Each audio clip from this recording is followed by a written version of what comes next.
Hello बच्चा लोग, good afternoon. आज का जो हमारा टॉपिक है हिंसबर्ग अनसर्टेनिटी प्रिंसिपल। इसके पहले एक टॉपिक मैंने ख़त्म किया था, आपको याद होगा पिछले क्लास में, de Broglie equation, de Broglie equation मैंने आपको बोला था। देखो यार, ये जो हिंसबर्ग अनसर्टेनिटी प्रिंसिपल है basically it was given by Heisenberg Heisenberg in 1927।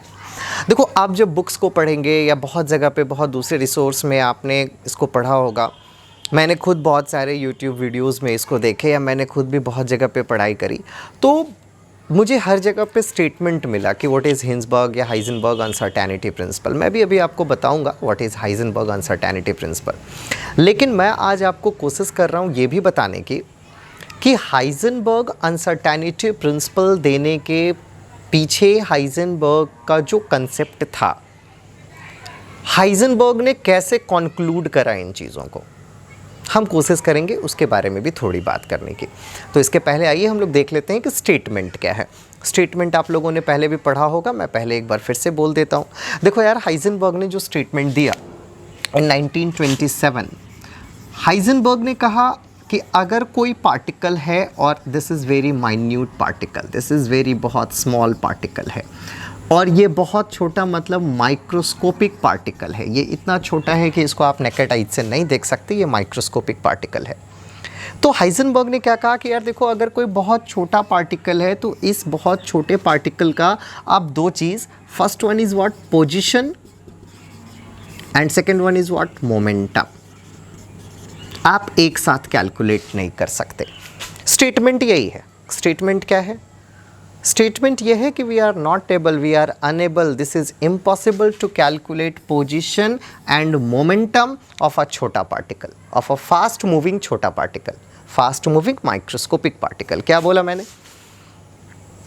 लिखना तो तेरे को इतना ही है कि it is not possible to calculate position and momentum of a छोटा particle, minute particle, microscopic particle simultaneously with certainty. मतलब एक साथ अगर हम कोशिश कर रहे हैं पोजीशन और मोमेंटम दोनों निकालने की, तो इसमें कहीं ना कहीं एरर आएगा। किसने ऐसा बोला? हाइजेनबर्ग ने। स्टेटमेंट क्या था ये तो समझ में आ गया। स्टेटमेंट यह है कि sir, it is not possible to calculate position and momentum of a fast moving microscopic particle simultaneously with certainty. मतलब एक साथ हम पोजीशन और मोमेंटम दोनों कैलकुलेट नहीं कर सकते।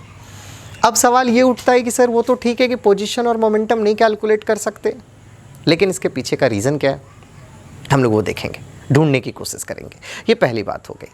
लेकिन दूसरी एक और बात है कि सर ठीक है, हम पोजीशन और मोमेंटम नहीं कैलकुलेट कर सकते, इससे कॉन्क्लूज़न क्या आया? कॉन्क्लूज़न ये आया कि अगर आप पोजीशन को ज़्यादा एक्यूरेटली कैलकुलेट करने की कोशिश करेंगे तो मोमेंटम में एरर ज़्यादा हो जाएगा, और अगर मोमेंटम को ज़्यादा एक्यूरेट कैलकुलेट करने की कोशिश करोगे तो पोजीशन में एरर ज़्यादा हो जाएगा। मतलब नट इन असल मैं क्या समझा रहा? मैं एक लाइन में छोटी सी बात समझा रहा कि आप पोजीशन और मोमेंटम को एक साथ कैलकुलेट नहीं कर सकते अकॉर्डिंग टू हिंसबर्ग, अगर कोई पार्टिकल बहुत माइक्रोस्कोपिक है उसके लिए। Statement clear? This is not possible to calculate, क्या बोला मैंने? पोजीशन एंड मोमेंटम, ये दो एक साथ आप कैलकुलेट नहीं कर सकते। मोर एक्यूरेटली अगर पोजीशन कैलकुलेट करोगे तो मोमेंटम में गलती होगी, और मोर एक्यूरेटली अगर मोमेंटम कैलकुलेट करोगे तो पोजीशन में गलती होगी। और हम लोग अभी बात करेंगे कि क्यों ऐसा। हम लोग कोशिश करेंगे इसको कहीं एग्जाम्पल लेकर के समझने की। बहुत जगह पे आते हो एकदम सीधा स्टेटमेंट रख लेते हो, मैं कोशिश करूँगा वहाँ से थोड़ा एक नया कंसेप्ट आपको दूँ। ये एक बात समझ में आ गई। और मज़े की बात क्या थी, हिंसबर्ग ने पता है यहीं नहीं छोड़ा इसको। हिंसबर्ग ने ये भी कहा कि सर अगर आप पोजीशन और मोमेंटम को एक साथ कैलकुलेट करने की कोशिश करोगे तो पोजीशन और मोमेंटम में अनसर्टेनिटीज़ आएगी, एरर आएगा। और उन्होंने मैथमेटिकल रिलेशन दिया, del x del p always greater than h/4π। क्या मतलब हो गया इसका? What was del x? Del x uncertainty in position. What was del P? This was uncertainty in momentum. क्या मतलब हुआ इस एक्सप्रेशन का? उन्होंने कहा कि सर आप कितना भी एक्यूरेटली कोशिश करो मेज़र करने की, कुछ ना कुछ एरर होगा, और अगर हम आपके एरर को मल्टीप्लाई कर दें, आपके पोजीशन और आपके मोमेंटम में जो एरर आ रहा है उसको अगर हम मल्टीप्लाई करें तो ये हमेशा h/4π से इक्वल होगा या इससे बड़ा होगा। इसका मतलब क्या हुआ कि आपका जो एरर होगा, इन दोनों का जो एरर होगा उसका प्रोडक्ट ऑलवेज h/4π से बड़ा होगा, नहीं तो इसका एरर कम से कम इतना तो होगा ही होगा। I hope you all are getting this. क्या बोला मैंने अभी तक? जब हम इसके थ्योरी पार्ट की बात करते हैं तो मैंने क्या बोला? It is not possible to calculate. तो क्या एक साथ कैलकुलेट नहीं कर सकता? पोजीशन नहीं निकाल सकता, मोमेंटम नहीं निकाल सकता, और अगर कोशिश की निकालने की तो क्या होगा साहब, हम ट्राई करेंगे तो गलती होगी। किस किस चीज़ में गलती होगी? दोनों चीज़ में गलती होगी, दोनों में अनसर्टेनिटी आएगी, और अनसर्टेनिटी का जो प्रोडक्ट होगा वो एटलीस्ट h/4π से बड़ा होगा। Hopefully this is clear to all of you. Now del x uncertainty in position, del p uncertainty in momentum. Further हम इसको एक और चीज़ कर सकते हैं। This is del x, del p को हम लिख सकते हैं mass into velocity h/4π, and this uncertainty is in velocity not in mass, तो हम इसको लिख सकते हैं m del v h/4π, which further leads to del x del v greater than h/4m π। Mean ये जो रिलेशन है ये किसके टर्म में है? वेलोसिटी के टर्म में, in terms of velocity, and ये जो रिलेशन है ये किसके टर्म में है? In terms of momentum. मतलब दोनों को अगर हम कंक्लूड कर दें तो क्या बोला हाइजेनबर्ग ने कि sir it is not possible to calculate position and momentum और वेलोसिटी। आप मोमेंटम नहीं निकाल सकते, कारण है जब वेलोसिटी नहीं निकल रही है तो मास इनटू वेलोसिटी नहीं निकलेगी, मास इनटू वेलोसिटी नहीं निकलेगी तो मोमेंटम में एरर आएगा। होपफुली इसका जो स्टेटमेंट है उसमें दिक्कत नहीं होना चाहिए, ये आपको समझ में आ रहा है। अब हम ये कोशिश करते हैं कि इसको थोड़ा प्रैक्टिकल वे में समझने की कि सर ऐसा आखिर क्यों, क्या प्रॉब्लम है इसमें, आखिर कैसे हाइजेनबर्ग या हिंसबर्ग ने कैसे कंक्लूड कर दिया कि ये समस्याएं हो सकती है। अब मैं आपको लेके आ रहा हूँ उस पॉइंट पे। तो अभी तक जो हमने पढ़ा, अगर आपसे कोई पूछता है कि सर हाइजेनबर्ग का स्टेटमेंट क्या है, तो हाइजेनबर्ग का स्टेटमेंट क्या देंगे? हाइजेनबर्ग का स्टेटमेंट क्या देंगे? हाइजेनबर्ग का स्टेटमेंट सिंपल सा देंगे कि सर आप पोजीशन और मोमेंटम को एक साथ कैलकुलेट नहीं कर सकते एक्यूरेटली अगर पार्टिकल बहुत स्मॉल है, तो माइक्रोस्कोपिक है तो।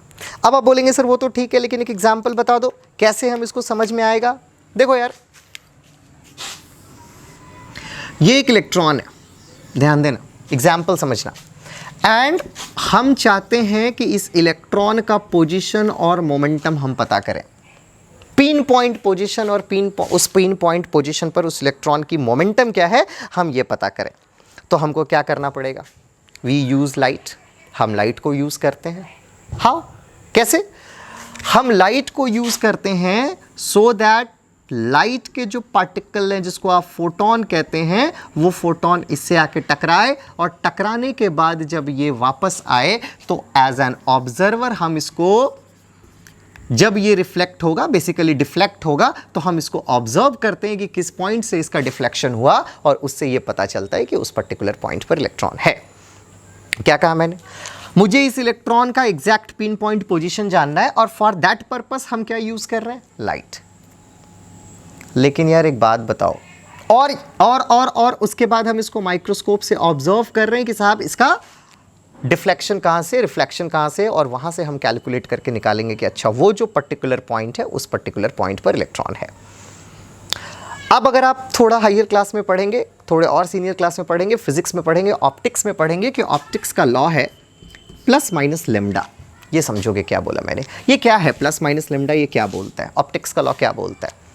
ये बोलता है कि आप किसी ऑब्जेक्ट का पोजीशन जब कैलकुलेट करते हैं तो उसमें प्लस माइनस लेमडा की अनसर्टेनिटी हो सकती है according to law of optics. क्या मतलब हुआ इसका? ध्यान देना, समझना। आपने जो ये फोटोन यूज़ किया, सबसे पहले ये समझो, जब ये लाइट से जब ये इलेक्ट्रॉन से टकराएगा तो इस इलेक्ट्रॉन के पोजीशन को चेंज कर देगा, हाँ कि ना? Yes sir. ये फोटोन जब इस इलेक्ट्रॉन से टकराएगा तो इस इलेक्ट्रॉन के वेलोसिटी को चेंज कर देगा, यस सर। कर देगा सर। ये तो टकराते के साथ ही चेंज कर दिया, तो हम जो इसको ऑब्जर्व करेंगे वो ऑब्वियसली चेंज्ड वेलोसिटी होगा, चेंज्ड पोजीशन होगा, हमको एक्यूरेट प्रिसाइज पोजीशन का भी पता नहीं चल पाएगा। This one is the first thing. Second thing मैंने बोला कि ये जो प्लस माइनस लेमडा है इसका एप्लीकेशन हम कैसे करेंगे। देखो यार, लेमडा का मतलब क्या होता है, वेवलेंथ। अब ध्यान देना, हम जो ये फोटोन यूज कर रहे हैं, if we are using this photon having less wavelength, अगर इसका वेवलेंथ लेस है, वेवलेंथ लेस है, अगर इसका वेवलेंथ लेस है तो इसका मतलब क्या होगा, प्लस या माइनस लेमडा भी लेस आएगा। प्लस माइनस लेमडा अगर लेस आएगा इसका मतलब क्या हो गया कि एरर लेस आया। और लॉ ऑफ ऑप्टिक्स क्या कहता है कि किसी पर्टिकुलर ऑब्जेक्ट का पोजीशन जब आप लोकेट करते हैं तो उसमें प्लस माइनस लेमडा का एरर हो सकता है। प्लस माइनस लेमडा मतलब जिस वेवलेंथ का आप लाइट यूज कर रहे हैं उसके वेवलेंथ के इक्विवेलेंट एरर हो सकता है। अब आप बोलोगे सर हम ऐसा लाइट यूज करेंगे जिसका वेवलेंथ कम हो, बात समझना। तो बेटा अगर वेवलेंथ कम हुआ तो एरर इन पोजीशन कम आएगा, क्योंकि ऑप्टिक्स कहता है कि अगर वेवलेंथ छोटा है तो एरर भी छोटा होगा। लेकिन अगर वेवलेंथ कम है तो फ्रीक्वेंसी ज़्यादा है, और फ्रीक्वेंसी ज़्यादा है तो एनर्जी ज़्यादा है। इसका मतलब क्या हो गया, अगर एनर्जी ज़्यादा होगा मतलब ये जो लाइट के पार्टिकल्स इससे टकराएंगे तो ये बहुत ज़्यादा काइनेटिक एनर्जी से टकराएगा, मतलब ये ज़्यादा एनर्जी इसको ट्रांसफ़र करेगा, मतलब इसकी जो वेलोसिटी होगी या इस इलेक्ट्रॉन का जो अपने पॉइंट से डिफ्लेक्शन होगा वो क्या हो जाएगा, बहुत ज़्यादा। मतलब मैंने क्या बोला, आप जिस लाइट को यूज़ कर रहे हैं, जिस फोटोन को यूज़ कर रहे हैं in order to locate the position of electron, अगर इसका वेवलेंथ कम है तो according to law of optics इसके पोजीशन को तो आप फाइंड कर लेंगे, लेकिन चूंकि उसका वेवलेंथ कम है लाइट का तो उसकी फ्रीक्वेंसी ज़्यादा होगी, और अगर उसकी फ्रीक्वेंसी ज़्यादा होगी तो इसमें काइनेटिक एनर्जी बहुत ज़्यादा ट्रांसफ़र होगा। अब पार्ट ऑफ एनर्जी को ये अपना ट्रांसफ़र कर देगा इस इलेक्ट्रॉन्स में, as a result of which उस इलेक्ट्रॉन की वेलोसिटी को कैलकुलेट करना मुश्किल होगा। उल्टा समझते हैं कि सर ठीक है हम हाइयर वेवलेंथ का अगर यूज़ करेंगे तब क्या होगा। अगर आप हाइयर वेवलेंथ का लाइट यूज़ करोगे तो उसकी एनर्जी कम होगी, इससे टकराने के बाद उसके वेलोसिटी, उसके मोमेंटम पे कम फर्क पड़ेगा। लेकिन चूंकि आपने वेवलेंथ ज़्यादा यूज़ किया तो इसका मतलब है कि प्लस या माइनस ऑफ लेमडा, मतलब एरर इन पोजीशन जो होता है, एरर इन पोजीशन जो होगा वो क्या हो जाएगा, ज़्यादा। क्योंकि ये जो प्लस माइनस लेमडा ये क्या दिखा रहा है, error in position according to optics. मतलब नॉट इन असल मैंने क्या बोला, मैंने ये बोला कि अगर आप कम वेवलेंथ का लाइट यूज़ करते हो तो कम एरर इन पोजीशन आएगा, लेकिन वेवलेंथ कम तो एनर्जी ज़्यादा, तो वेलोसिटी चेंज होगा इलेक्ट्रॉन का। उल्टा भी सही है कि अगर आप ज़्यादा वेवलेंथ को यूज़ करते हो तो ठीक है एनर्जी कम है, वेवलेंथ ज़्यादा मतलब एनर्जी कम है, लेकिन वेवलेंथ अगर ज़्यादा है तो पोजीशन में ही एरर आ जाएगा, मतलब कहीं ना कहीं तो एरर आ रहा है। जब आप ज़्यादा एक्यूरेटली पोजीशन कैलकुलेट करने की कोशिश करते हो, ज़्यादा एक्यूरेटली पोजीशन के लिए जब आप वेवलेंथ छोटा करते हो तो एनर्जी ज़्यादा हो जाता है। और इसी चीज़ को कंक्लूड करा हाइजेनबर्ग ने क्या कंक्लूड करा उन्होंने कंक्लूड करा कि sir it is not possible to calculate क्या position and velocity of a fast moving particle simultaneously with certainty. I think is that all clear? अगले क्लास में हम लोग इसके न्यूमेरिकल्स पे बात करेंगे। आप इस वीडियो को 2 बार 3 बार 4 बार देखेंगे, आपको ये चीज़ें क्लियर होंगी। और ये जो मैंने लास्ट में ये चीज़ें समझाई ना, ये बहुत इंपॉर्टेंट है। मैंने क्या समझाने की कोशिश की, इस इलेक्ट्रॉन को लोकेट करने के लिए आप लाइट का यूज़ करेंगे, और ये लाइट इलेक्ट्रॉन से डिफ्लेक्ट होकर के आएगा। हम माइक्रोस्कोप से देखेंगे कि डिफ्लेक्शन किस पॉइंट से हुआ। लेकिन दिक्कत क्या है, ये जो लाइट है ना, सारा प्रॉब्लम का जड़ यही है। अगर इसकी वेवलेंथ कम हुई तो ये पोजीशन को तो एक्यूरेटली बता देगा, लेकिन इसके वजह से इसकी वेलोसिटी ज़्यादा हो जाएगी। वेलोसिटी ज़्यादा मतलब इलेक्ट्रॉन पे ज़्यादा जोर से इंपैक्ट करेगा। लेकिन अगर इसका वेवलेंथ कम हो गया, वेवलेंथ ज़्यादा हो गया, तब तो पोजीशन में ही एरर ज़्यादा हो जाएगा according to law of optics. Is that all clear? Hence for microscopic particle it is very difficult to calculate position and momentum. अगले दिन का जो हमारा सेशन होगा उस दिन हम लोग इसके न्यूमेरिकल एस्पेक्ट्स को देखेंगे, इसके एप्लीकेशन को देखेंगे कि कैसे इस थ्योरी का एप्लीकेशन हम लोग डिफरेंट एंगल से कर सकते हैं। Thank you. Thanks a lot.